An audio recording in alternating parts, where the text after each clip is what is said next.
नमस्कार, आप देख रहे हैं खबरों की खबर। मैं हूं अंकित त्यागी। भारतीय कुश्ती संघ के पूर्व अध्यक्ष और बीजेपी सांसद बृजभूषण शरण सिंह पर यौन शोषण के आरोपों के तहत कार्रवाई करने की मांग पर डटे पहलवानों के एक प्रतिनिधि मंडल ने आज सरकार से एक बार फिर बातचीत शुरू की। कम से कम 2 महीने के विलंब के बाद कुछ बातचीत, कुछ रास्ता निकलता शायद नजर आ रहा है।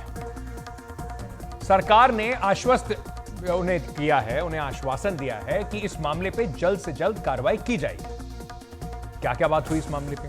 इस मामले में आज पहलवान साक्षी मलिक और बजरंग पूनिया केंद्रीय खेल मंत्री अनुराग ठाकुर से मिले। उन्हें बताया जा रहा है कि गृह मंत्री अमित शाह के साथ जो बीते शनिवार को पहले दौर की बातचीत हुई थी, उसमें अब दूसरे दौर की बातचीत खेल मंत्री अनुराग ठाकुर के साथ इसी सिलसिले में की गई। अब आप सोच के देखिए, खेल मंत्री का काम है, लेकिन आना पहले गृह मंत्री को पड़ता है। उसके बाद खेल मंत्री 2 महीने बाद सोचते हैं खिलाड़ियों से मिल लिया जाए। यह जो मुलाकात है करीब 6 घंटे चली और इस दौरान पहलवानों ने बृजभूषण शरण सिंह के खिलाफ आरोपों का विस्तार से एक बार फिर ब्यौरा जो है वो खेल मंत्री को दिया और कार्रवाई से जुड़ी 5 मांगे सरकार के सामने रखी। अनुराग ठाकुर से मुलाकात के बाद जो पहलवानों ने बातें रखी, मांगे रखी, वो क्या है वो भी आपको बताते हैं। यौन शोषण के आरोप में बृजभूषण शरण सिंह की गिरफ्तारी की जाए।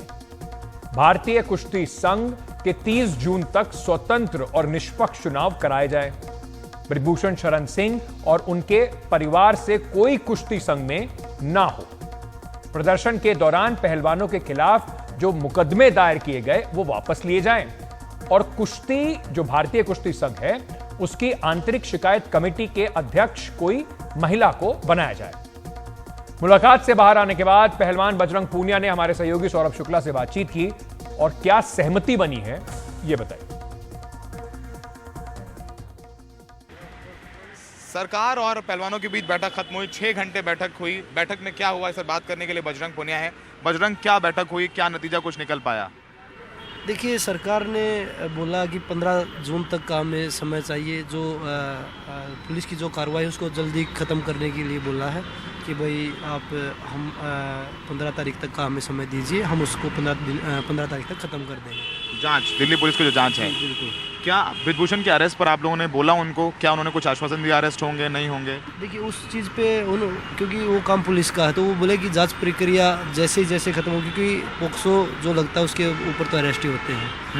लेकिन वो बोले कि वो केस थोड़ा पुराना है, तो उसी तरीके से बोला जो पुलिस में जायज़ चीज़ें होंगी वही चीज़ें होंगी और तो बोले आपके साथ निष्पक्ष जाँच होगी। और क्या बातें हुई? WFI के इलेक्शन कराने के बाद हुई, क्या हुआ? बोला कि उसमें कोई भी भेदभाव नहीं होगा। जो WFI के जो इलेक्शन है उसमें जो बृजभूषण है और उसके जो लोग हैं अपराधी, जो इस तरीके के लोग, उनके ऊपर उनको उसके WFI के इलेक्शन में कोई भी भाग नहीं लेने दिया जाएगा। आप पर 28 मई को जब आप लोग संसद जाने की कोशिश कर रहे थे, उस समय जो आपके साथ हुआ वो काफ़ी दुखद था, लेकिन उस पर आप पर एक मुकदमा भी कर दिया गया। उस मुकदमे के बारे में कुछ बात हुई?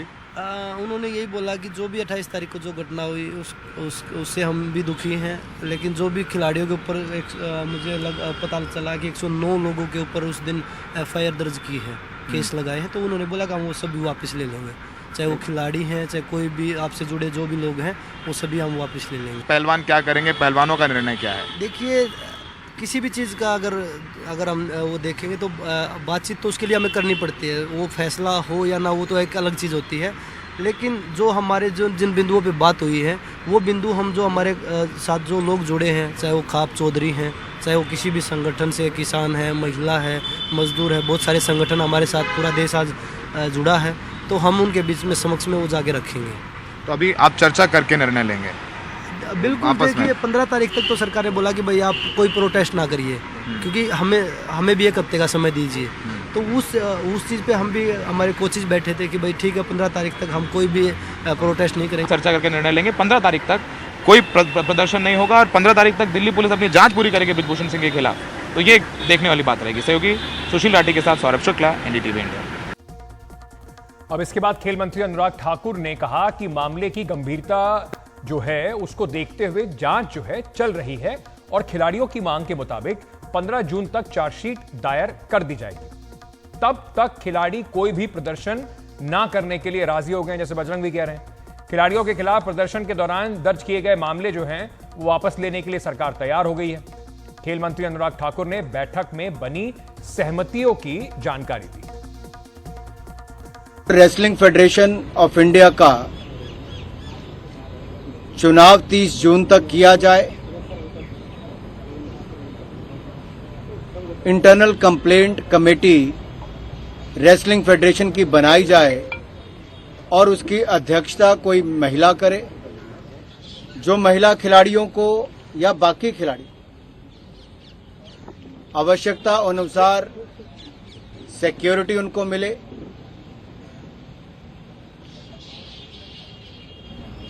जिन खिलाड़ियों के या अखाड़ों के या अकेडमीज के या कोचेस के खिलाफ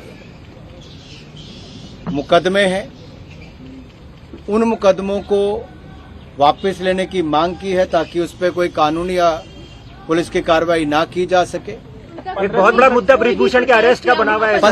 15 जून तक चार्जशीट दायर यानी कि जांच पूर्ण करके चार्जशीट दायर करने की बात कही है, करेंगे। यौन शोषण के आरोप में ब्रिजभूषण शरण सिंह के खिलाफ कार्रवाई का दबाव बनाने के लिए पहलवानों ने 23 से 28 मई तक दिल्ली के जंतर मंतर पर धरना दिया। 28 मई को जंतर मंतर का जो धरना था वो नई संसद तक मार्च निकालने की बात उन्होंने कही, जिस दौरान पुलिस ने उन्हें रोका, हिरासत में लिया, सड़कों पर घसीटा, धक्का मुक्की हुई। ये सब तस्वीरें आपने देखी जिससे लोग बहुत विचलित भी हुए। इस दौरान पुलिस ने जंतर मंतर पे खिलाड़ियों का धरना जो खत्म करा दिया और उनका सामान वामान सब हटा दिया वहां से। अपनी मांगे ना माने जाने से नाराज खिलाड़ी अपने मेडल गंगा में बहाने के लिए हरिद्वार तक पहुंच गए, लेकिन किसान नेता राकेश टिकैत के दखल के बाद उन्होंने अपना यह फैसला टाल दिया। किसान नेता और कई खाप खिलाड़ियों के समर्थन में उतर आए और सरकार से उनकी मांगों को मनवाने के लिए दबाव बनाने लगे। इस बीच ब्रिजभूषण शरण सिंह से दिल्ली पुलिस अब तक 2 बार कनॉट प्लेस थाने में 6-6 घंटे की पूछताछ कर चुकी है। यौन शोषण से जुड़ी शिकायतों पर ब्रिजभूषण शरण सिंह के खिलाफ पुलिस के 28 अप्रैल को 2 एफआईआर दर्ज की थी, जिनमें से एक पॉक्सो एक्ट के तहत दर्ज की गई थी। ब्रिजभूषण शरण सिंह के लखनऊ और गोंडा के घरों पर भी दिल्ली पुलिस ने जाकर उनके सहयोगी और उनके करीबियों से पूछताछ की है। सवाल अब सारा यही होता है कि अगर सरकार इतनी संवेदनशीलता थोड़ी पहले दिखा देती तो क्या देश के जो चैंपियंस हैं उन्हें सड़क पर इस तरीके से बैठना पड़ता, उन्हें सड़क पर ऐसे घसीटा जाता? बात तो यही थी। आप बात करने को राजी नहीं थे क्योंकि शायद इसमें एक भारतीय जनता पार्टी का सांसद उस तक जांच जो है वो पहुंच रही थी। आगे बढ़ते हैं और बात करते हैं कानून व्यवस्था की। जी हां, कानून व्यवस्था और खासतौर से उत्तर प्रदेश की कानून व्यवस्था की। कोर्ट के परिसर में दिन दहाड़े हत्या से उत्तर प्रदेश की कानून व्यवस्था पर सवाल उठने लाजमी है। उत्तर प्रदेश में यह सवाल आज फिर से उठा। लखनऊ में सिविल कोर्ट के परिसर में पेशी पर आए एक कुख्यात गैंगस्टर संजीव महेश्वरी उर्फ संजीव जीवा की सरेआम हत्या कर दी गई। इस हमले के दौरान एक पुलिसकर्मी के पैर में भी गोली लगी है, वो घायल हो गया है। इसके अलावा क्रॉस फायरिंग में 2.5 साल की एक बच्ची और एक महिला भी घायल हो गए। हमलावर वकील के कपड़े पहनकर आया था। अपने साथ जो रिवॉल्वर थी वो अपने कोट में छुपा कर लाया था। कोर्ट में मौजूद वकीलों ने तुरंत ही हमलावर को पकड़ लिया और उसे पुलिस के हवाले कर दिया। इस दौरान कई वकील हमलावर को मारते हुए भी नजर आए। वकीलों ने कानून व्यवस्था पर सवाल उठाते हुए नारेबाजी की और विरोध प्रदर्शन भी किया। वकीलों ने पुलिस पर आरोप लगाया कि वो आरोपियों को शरण दे रही है। अब आप सोचिए, कोई कोर्ट में बंदूक लेके कुछ भी कपड़े पहने हो, कोई तलाशी तो होती होगी ना सीधे। ये पहली बार नहीं हो रहा उत्तर प्रदेश में। उत्तर प्रदेश का एक खूंखार गैंगस्टर संजीव जेना लखनऊ के कोर्ट रूम के दरवाजे पर भून दिया गया। वकील बनकर आए हमलावर को पुलिस और वकीलों ने दबोच लिया।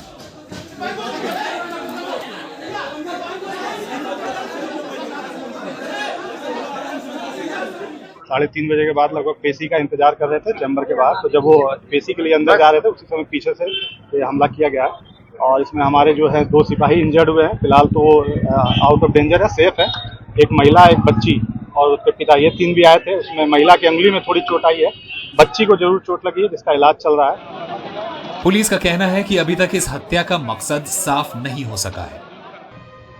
राज्य सरकार के द्वारा एक 3 सदस्यीय कमेटी का गठन किया गया है जो कि इन चीज़ों को देखेगी कि जो व्यवस्था माननीय उच्च न्यायालय के आदेश से सभी कोर्ट की सुरक्षाओं के संबंध में दिए गए हैं उसमें क्या लापरवाही हुई है।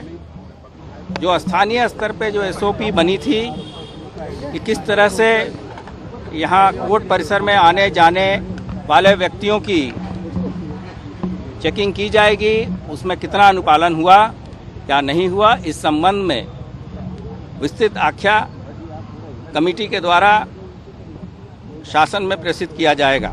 यूपी सरकार के एक बयान के मुताबिक संजीव जेना 1 दशक से ज्यादा समय से जेल में था। उसके खिलाफ 26 आपराधिक मामले थे।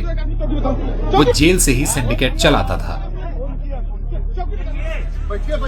वो जेल में बंद गैंगस्टर मुख्तार अंसारी का सहयोगी भी था।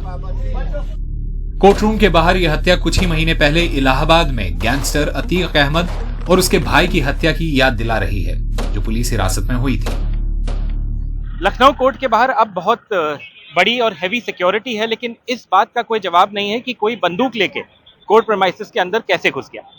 कैमरा पर्सन विनीत वर्मा के साथ आलोक पांडे, NDTV इंडिया। मारे गए माफिया संजीव जीवा के खिलाफ कम से कम 22 आपराधिक मामले थे और पश्चिमी उत्तर प्रदेश में उसका गिरोह काफी सक्रिय था।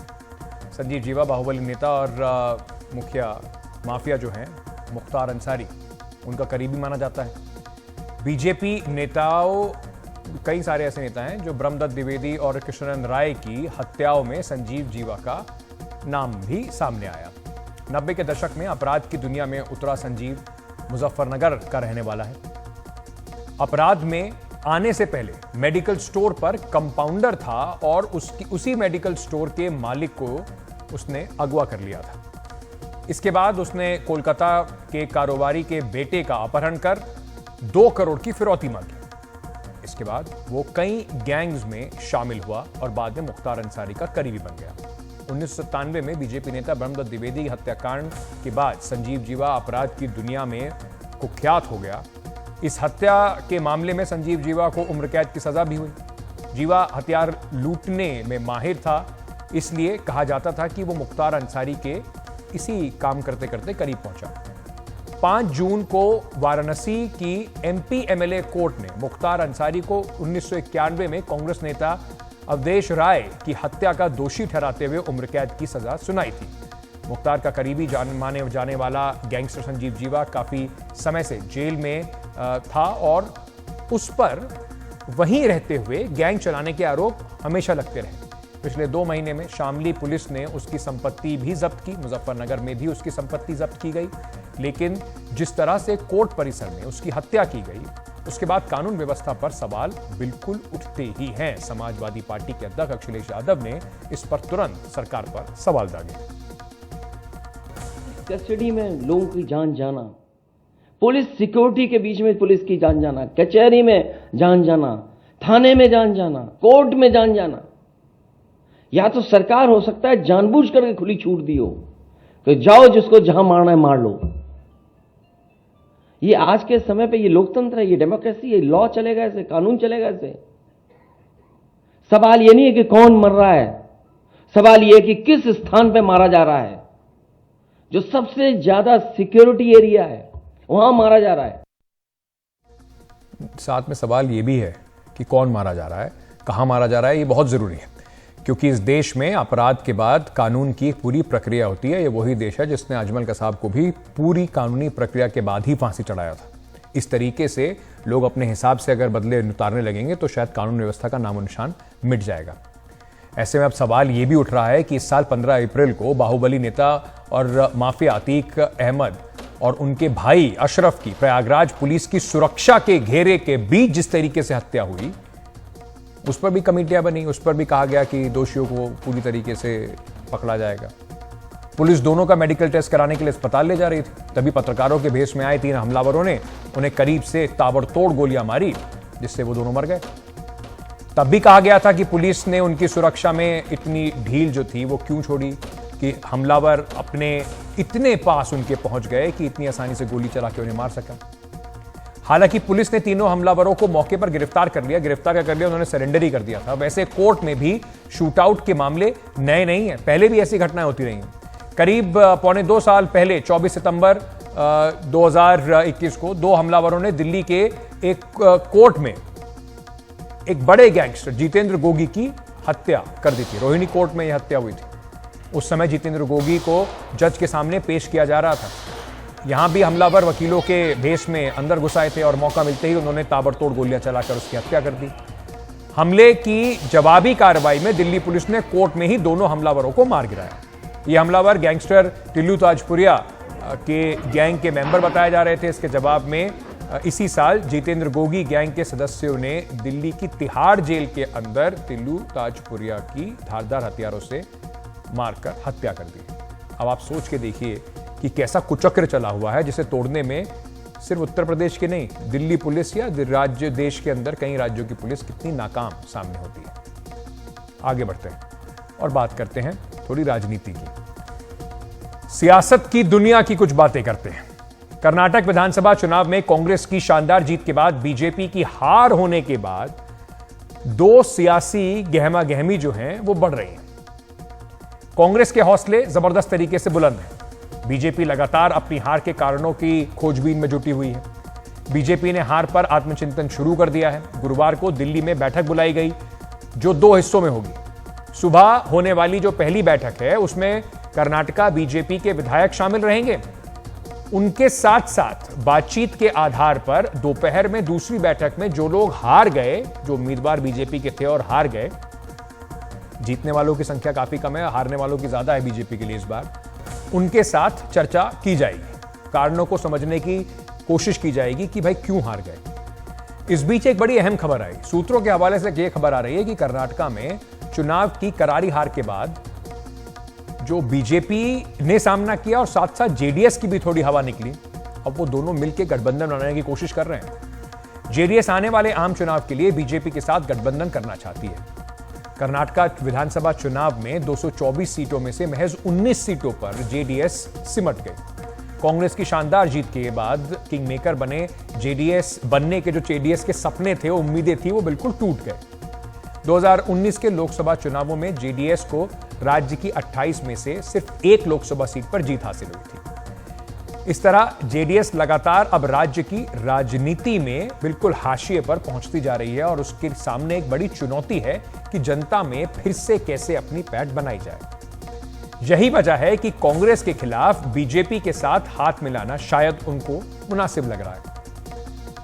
इसके कई संकेत वैसे देखने को भी मिले। जैसे जेडीएस ने हाल ही के दिनों में कई मुद्दों पर बीजेपी का साथ दिया है। हाल में जेडीएस के नेता और पूर्व प्रधानमंत्री एचडी देवेगौड़ा ने बालासोर रेल हादसे में जब केंद्रीय मंत्री, रेलवे मंत्री अश्विनी वैष्णव के इस्तीफे की मांग हो रही थी तो उनका बचाव किया। राहत और बचाव के काम में उनकी भूमिका की तारीफ भी करी और उनके इस्तीफे की बात को नासमझी बताया। Railway minister has taken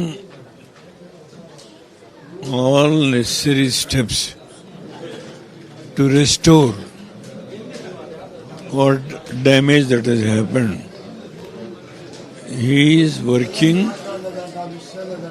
tirelessly from last 55 hours. Let the inquiry be completed and the minister is doing his best. And the question of demanding the resignation of the minister at this stage is not wise. इससे पहले नई संसद के उद्घाटन के दौरान भी 21 विपक्षी दलों ने जब बॉयकॉट किया था तो जेडीएस ने सरकार का साथ दिया। उन्होंने इस बॉयकॉट की अपील को, बहिष्कार की अपील को ठुकराते हुए पूर्व प्रधानमंत्री एचडी देवेगौड़ा उद्घाटन समारोह में शामिल हुए। मंगलवार को देवेगौड़ा ने बीजेपी के खिलाफ विपक्ष की संभावित गठबंधन की जो भविष्य पर कोशिश हो रही है कि गठबंधन साथ आके रहे, उस पर शक भी जताया। उन्होंने कुछ आंकड़े भी 2024 के लिए सामने रख दिए। Show me one party which is not associated with BJP, either directly or indirectly. Show me one party. BJP और जेडीएस इससे पहले भी वैसे साथ साथ काम कर चुके हैं। 2006 में बीजेपी और जेडीएस ने गठबंधन कर कर्नाटक में सरकार बनाई थी और तब एचडी देवेगौड़ा के बेटे एचडी कुमारस्वामी को राज्य का मुख्यमंत्री बनाया गया था। दोनों पार्टियों के बीच 20-20 महीने सत्ता की साझेदारी का फॉर्मूला बना था, लेकिन जेडीएस अपना समय पूरा करने के बाद हटने के लिए तैयार नहीं थी, जिसका नतीजा यह हुआ कि कुमारस्वामी सरकार गिर गई। तो अब एक बार फिर संकेत मिल रहे हैं कि जेडीएस बीजेपी के करीब आने की कोशिश कर रही है। अगले लोकसभा चुनाव से पहले अगर कर्नाटका में दोनों साथ साथ आते हैं तो क्या हासिल कर पाएंगे और इसका असर क्या पड़ेगा लोकसभा में, क्योंकि बीजेपी पिछली बार 28 में से 25 सीटें जीत चुकी है। क्या इस बार उनको चिंता है कि वैसा नहीं हो पाएगा? जानकारी दे रहे हैं हमारे सहयोगी अखिलेश शर्मा। देखिए, ऐसा माना जा रहा है कि जो बीजेपी का मिशन साउथ है, ये अगले लोकसभा चुनाव के लिए है। इसमें हर दक्षिण भारतीय राज्य में अपने सहयोगी पार्टियों की तलाश करना है। जिस तरह से कर्नाटक बीजेपी के हाथ से निकला है, उसके बाद से बीजेपी दक्षिण भारत को लेकर के सतर्क हो गई है। हर राज्य में वो अपने सहयोगियों की तलाश कर रही है, उनकी पहचान कर रही है। जिस तरह से आंध्र प्रदेश में हमने देखा कि टीडीपी के साथ अब बातचीत शुरू हो गई है। माना जा रहा है कि तेलंगाना में भी टीडीपी के साथ गठबंधन बीजेपी का हो सकता है। तमिलनाडु में एआईएडीएमके के साथ करीब करीब बात पूरी हो चुकी है, सीटों का बंटवारा हो गया है। पुडुचेरी में पहले ही सरकार में बीजेपी भागीदार है। अब कर्नाटक और केरल बचते हैं। केरल में छोटी छोटी पार्टियों के साथ बीजेपी का गठबंधन होगा और कर्नाटक में अब जेडीएस, जिसके साथ बीजेपी पहले रह चुकी है, सरकार बना चुकी है। कुमारस्वामी को एक बार बीजेपी ने मुख्यमंत्री बनाया था और एक बार बीजेपी को भी जेडीएस समर्थन दे चुकी है, तो 2 बार इनका रिश्ता रह चुका है। और दूसरी बड़ी बात यह कि हाल के विधानसभा चुनाव में जिस तरह से जेडीएस का सफाया हुआ, खासतौर से उन इलाकों में जिसमें माना जाता है कि उसका अपना वर्चस्व है, उसके बाद जेडीएस अपने अस्तित्व की लड़ाई लड़ रही है। दरअसल पिछले लोकसभा चुनाव में जेडीएस को केवल एक ही सीट जीतने को मिली थी, करीब 9% वोट ही जेडीएस को मिले थे। और इसी तरह अगर पिछले विधानसभा चुनाव की बात करें तो जेडीएस को करीब 13% वोट मिले हैं। तो जेडीएस को ये लगता है कि अगर उसे अपना अस्तित्व बचाना है, अपना वोट बैंक बचाना है, तो उसे बीजेपी के साथ जाना पड़ेगा। वो 4 सीटों की बात कर रहे हैं। बीजेपी फिलहाल इसके लिए तैयार नहीं दिख रही है, क्योंकि बीजेपी को ये लगता है कि इतनी ज़्यादा सीटें देने का फ़ायदा नहीं है। लेकिन मांड्या सीट, जो पिछली बार हमने देखा था कि जो देवेगौड़ा के पोते हैं वो सीट से चुनाव अपना हार गए थे, तो वो सीट पर भी जेडीएस की नज़र है। हासन सीट से तो उनका अपना खुद का सांसद है ही है। और 2 और ऐसी सीटें जहाँ पर कि बीजेपी एक सीट पर हार चुकी थी और एक सीट पर बीजेपी के पास अब उम्मीदवार नहीं है। तो इन 4 सीटों पर विचार हो सकता है। बीजेपी को फ़ायदा ये हो सकता है कि अगर जेडीएस साथ आए तो जो कांग्रेस विरोधी वोट है वो उनका बंटवारा रुक जाए और एक तरह से जो वोकालिंगा सपोर्ट बेस है जेडीएस का, वो बीजेपी के पाले में आ सके। हालांकि इस विधानसभा चुनाव में बड़े पैमाने पर वोकालिंगा ने सपोर्ट किया है कांग्रेस पार्टी को डीके शिवकुमार के नाम पर। और दूसरी बात, इसमें एक अंदरूनी राजनीति ये भी है कि जेडीएस की पट्टी नहीं है बिल्कुल भी सिद्धारमैया, जो कि कांग्रेस के मुख्यमंत्री हैं। दोनों परस्पर में 36 का आंकड़ा है और ऐसे में उनको ये लगता है कि सिद्धारमैया के मुख्यमंत्री रहते हुए जेडीएस को अपनी राजनीति कर पाना मुमकिन नहीं हो पाएगा। और यही कारण है कि जेडीएस चाह रही है कि ये अलायंस हो जाए। लेकिन फिलहाल ऐसा लगता है कि कर्नाटक बीजेपी के कई नेता इसके पक्ष में नहीं हैं और इस पर जो आखिरी कॉल है, आखिरी फैसला है, वो यहाँ पर केंद्र में बीजेपी लेगी। बीजेपी ने अगले लोकसभा चुनाव की तैयारियां जो है वो काफी तेज कर दी हैं। चाय पर चर्चा के बाद लोकसभा चुनाव से पहले इस बार बीजेपी टिफिन पर चर्चा अभियान शुरू कर रही है। उत्तर प्रदेश में सबसे ज्यादा 80 लोकसभा सीटें हैं और बीजेपी का पूरा ध्यान इस राज्य पर लगा हुआ है।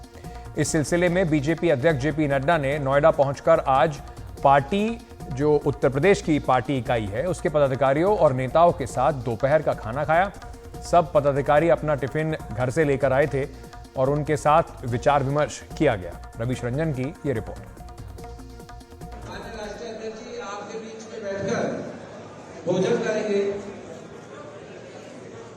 बीजेपी अध्यक्ष जेपी नड्डा बुधवार को अपने टिफिन के साथ पदाधिकारियों के बीच नोएडा पहुंचे। कार्यकर्ताओं के साथ मेज कुर्सी पर बैठे अनौपचारिक बातचीत की। यहाँ न कोई मंच था और न ही कोई मुख्य अतिथि। कुछ देर चर्चा करने के बाद पदाधिकारियों के बीच ही जेपी नड्डा ने अपना टिफिन शेयर किया। टिफिन बैठक का मकसद कार्यकर्ताओं को सामूहिकता का एहसास दिलाना था। कार्यकर्ताओं से इनफॉर्मल चर्चा हुई और इसमें हमने पुराने कार्यकर्ता भी बुलाए। यह एक लगातार प्रक्रिया है, समय समय पर ऐसी टिफिन बैठकें आगे भी होंगी और यह भारतीय जनता पार्टी के कार्यशैली का एक अंग बन रहा है और इसमें कार्यकर्ताओं में एकजुटता का संस्कार भी आता है। आज मैं भी अपने घर से टिफिन लेके आया था, हमारे कार्यकर्ताओं ने उसको खाया और उसका स्वाद लिया। वैसे ही डॉक्टर महेश शर्मा जी अपने यहाँ से कुछ व्यंजन लेके आए थे, उसका मुझे सौभाग्य मिला। तो इस तरीके के टिफिन बैठक के कार्यक्रम को हमने आगे बढ़ाया है।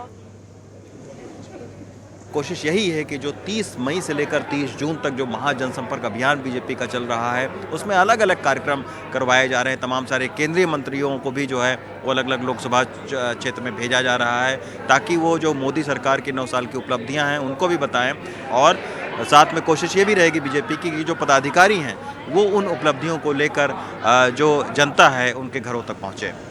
दरअसल मोदी सरकार के 9 साल पूरा होने पर बीजेपी ने 30 मई से 30 जून तक जनसंपर्क अभियान चलाया है, जिसके तहत जगह जगह टिफिन सभाएं आयोजित की जा रही हैं। इससे पहले योगी आदित्यनाथ ने भी टिफिन बैठक की थी। बुधवार को हुई इस टिफिन बैठक में जेपी नड्डा के अलावा प्रदेश अध्यक्ष भूपेंद्र चौधरी समेत पश्चिमी उत्तर प्रदेश के तमाम छोटे बड़े पदाधिकारी मौजूद रहे। ये बहुत पुरानी विधा है कि हम घरों से भोजन लेकर चलते थे, सामूहिकता में भाव में बैठकर भोजन करते थे। हमारे प्रधानमंत्री जी ने जब चाय पर चर्चा शुरू की तो लोग उसका मकसद ही समझ नहीं पाए थे। इस तरह से पार्टी के संगठन को मजबूत कर 2024 में दोबारा से प्रधानमंत्री नरेंद्र मोदी जी को हम दोबारा से स्थापित करेंगे। टिफिन बैठक का सुझाव खुद प्रधानमंत्री नरेंद्र मोदी ने दिया था। इसके पीछे मकसद यही था कि कार्यकर्ता अपने घर से टिफिन लाकर जब दूसरों के साथ शेयर करेंगे तो अनौपचारिक बातचीत में संगठन को मजबूती मिलेगी। नोएडा से कैमरा पर्सन कानन पात्रा के साथ रवीश रंजन शुक्ला, एनडीटीवी इंडिया। इस बीच विपक्ष की भी पूरी जोर शोर से तैयारी चल रही है 2024 के चुनावों की रणनीति को लेकर। इस सिलसिले में 23 जून को पटना में विपक्षी दलों की एक अहम बैठक होने वाली है। नीतीश कुमार की पहल पर विपक्षी दलों की ये जो मुलाकात है वो हो रही है। इस सिलसिले में नीतीश कुमार अब तक कई बार विपक्षी दलों के नेताओं से अलग अलग मुलाकात कर चुके हैं और अब एक साथ सबको एक मंच पर लाने की तैयारी है। पहले यह बैठक 12 जून को होने वाली थी, लेकिन कांग्रेस और डीएमके के जो बड़े नेता हैं उनकी मांग पर इसे स्थगित करना पड़ा। तब कांग्रेस नेता राहुल गांधी और तमिलनाडु के मुख्यमंत्री एमके स्टालिन के पास बैठक में शामिल होने के लिए उस वक्त वो व्यस्त थे। अब 23 जून को होने वाली इस बैठक में सभी विपक्षी दलों के बड़े बड़े नेता शामिल होंगे। कांग्रेस अध्यक्ष मल्लिकार्जुन खड़गे, कांग्रेस नेता राहुल गांधी, एनसीपी के अध्यक्ष शरद पवार, पश्चिम बंगाल की मुख्यमंत्री ममता बनर्जी, समाजवादी पार्टी के अध्यक्ष अखिलेश यादव, बिहार के मुख्यमंत्री नीतीश कुमार और उप मुख्यमंत्री तेजस्वी यादव इस बैठक में तो शामिल होंगे ही। उनके साथ साथ दिल्ली और पंजाब के मुख्यमंत्री अरविंद केजरीवाल और भगवंत मान, तमिलनाडु के मुख्यमंत्री एमके स्टालिन और लेफ्ट पार्टियों के बड़े नेता भी इस बैठक में शिरकत करेंगे। 12 तारीख को एंगेज कुछ जो लीडर उनकी अपनी प्रायर एंगेजमेंट रही, इस वजह से आने में थोड़ी असुविधा थी, लेकिन सबका राय बना कि सब पार्टी के जो हेड हैं वो रहे, उसी तिथि को बैठक जो है बुलाई गई। तो तय हो गया है, वेन्यू जो है वो पटना में है। पटना में एक बड़ी बैठक होने जा रही है और सभी नेताओं ने अपनी सहमति दे दी है और हमको लगता है कि इस बैठक के होने के बाद जो है एक पॉजिटिव रिजल्ट जो है सामने आएगा। कर्नाटका में कांग्रेस की सरकार के सत्ता में आने के बाद अब सबकी नजर उन फैसलों पर लगातार टिकी हुई है जो कांग्रेस ने कहा था कि उनकी प्राथमिकता होंगी। इसमें एक जो बात कही गई थी वो मॉरल पुलिसिंग यानी कि नैतिक ठेकेदारी पर लगाम लगाने की बात कही गई थी। कर्नाटक में ऐसा कई बार हुआ और कोस्टल कर्नाटका में अक्सर देखा गया कि कुछ संगठनों ने अपने ऊपर ले लिया कि वो तय करेंगे, धर्म के ठेकेदार वो हैं कि महिलाओं को क्या पहनना चाहिए, क्या नहीं, सर ढकें या नहीं, वैलेंटाइन डे पर बाहर जाएं या नहीं। उन्होंने तय करा कि पुलिस को पीछे रखिए, हम तय करेंगे। इसके अलावा सांप्रदायिकता फैलाने वाले जो संगठन हैं उन पर काबू पाने के लिए भी सरकार ने कहा, राज्य सरकार ने, सिद्धरामैया सरकार ने, कि हमारी प्राथमिकता रहेगी। उसके लिए अब उन्होंने एक विशेष दस्ते का गठन करने का फैसला किया है। इस मामले में दक्षिण कन्नड़ जिले के जो इलाके हैं या जिले हैं, खासतौर पर मैंगलोर के आसपास के इलाकों में सबसे ज्यादा इस तरीके के केस सामने आते रहे, तो उस पर सरकार का फोकस क्या होगा, हमारे सहयोगी बता रहे हैं।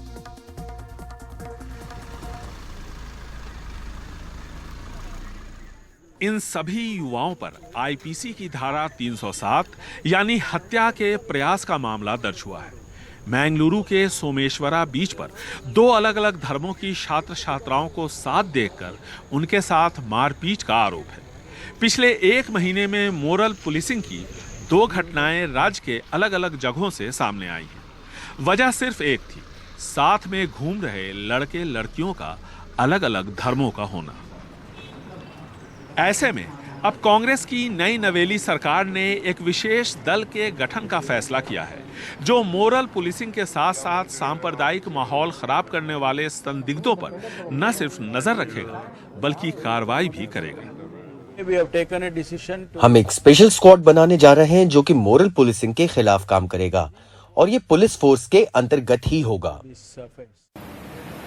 2019 से अब तक मोरल पुलिसिंग के तकरीबन 40 मामले दर्ज हुए। 2009 में मैंगलुरु में ही संस्कृति की रक्षा के नाम पर पब में लड़के लड़कियों को श्री राम सेने ने दौड़ा दौड़ा के पीटा था। बेंगलुरु के पूर्व कमिश्नर और बीजेपी नेता भास्कर राव ऐसे मामलों में विशेष स्क्वाड बनाने के पक्ष में नहीं है। स्पेशल स्क्वाड बनाना, ये सब स्पेशल स्क्वाड वगैरह बनाने की जरूरत नहीं है।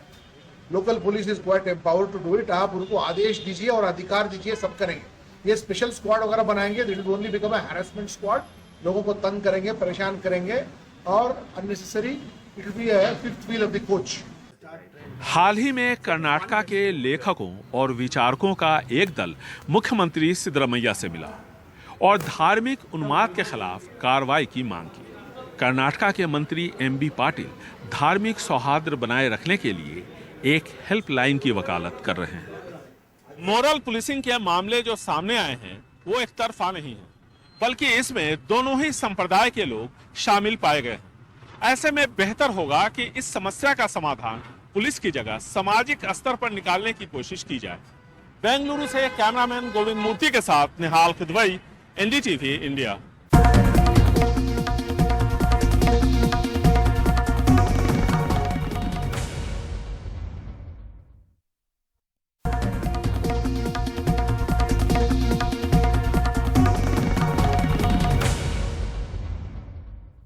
यूक्रेन के ककोवा बांध टूटने से खेरसोन का जो क्षेत्र है वहां पर बड़ा जो इलाका पानी में डूब गया है। राहत और बचाव कार्य जारी हैं।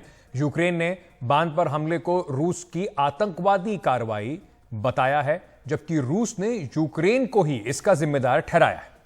इस बीच कई देशों ने रूस के खिलाफ कड़ी प्रतिक्रिया दी है। रूस के राष्ट्रपति व्लादिमीर पुतिन ने डैम पर हमले का जो आरोप है उसे पलटते हुए कहा कि ये यूक्रेन ने ही खुद अंजाम दिया है और इसे एक बर्बर कार्रवाई उन्होंने करार दिया। वहीं एक बार फिर सवाल उठ रहे हैं कि साल भर से चल रहे यूक्रेन और रूस के इस युद्ध में, या रूस के द्वारा जो युद्ध शुरू किया गया है यूक्रेन में, उसमें क्या अब बिल्कुल मानवीय पहलू पीछे छूटते जा रहे हैं। यूक्रेन की तरफ से जारी कखोवका बांध की तस्वीर, हमले में टूटने से पहले और हमले में टूटने के बाद।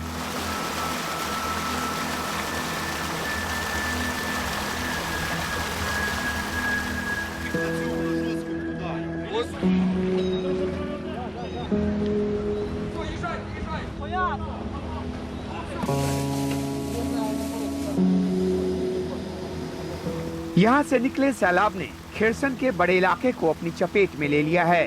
निप्रो नदी के दोनों तरफ करीब 80 शहरों में पानी घुस गया है। तेज धार में घर बहते नजर आए। करीब 17,000 लोग प्रभावित हुए हैं, जिनको सुरक्षित जगहों पर ले जाने की कोशिश की जा रही है।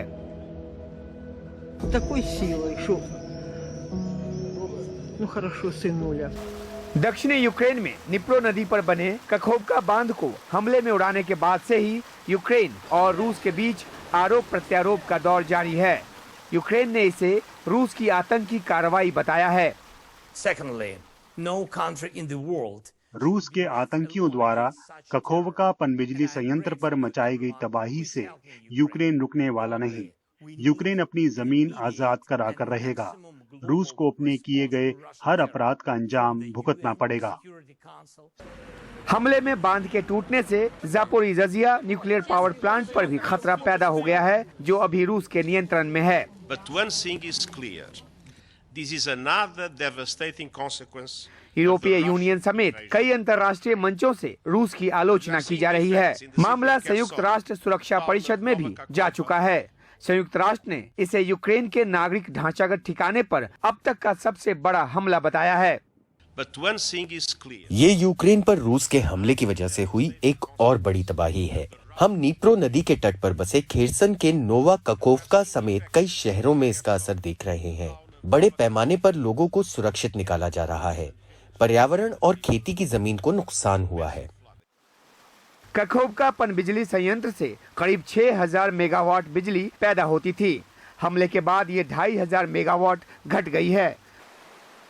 दूसरी तरफ रूस इस बांध की तबाही के लिए सीधे तौर पर यूक्रेन को जिम्मेदार बता रहा है। हम ये लगातार देख रहे हैं कि मीडिया में पश्चिमी अधिकारियों द्वारा गलत सूचना दी जा रही है कि ये रूस ने किया। हम भला ऐसा क्यों करेंगे, जबकि यूक्रेन लंबे समय से ऐसा करने की धमकी देता रहा है। दरअसल रूस के कब्जे में गए यूक्रेन के क्षेत्र को छुड़ाने के लिए यूक्रेन की सेना बड़े पैमाने पर हमले कर रही है।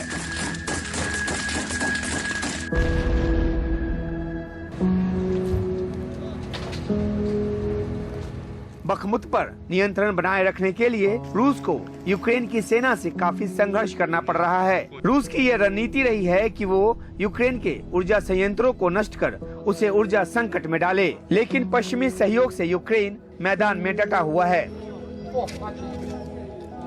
एजेंसी रिपोर्ट के साथ उमाशंकर सिंह, एनडीटीवी इंडिया।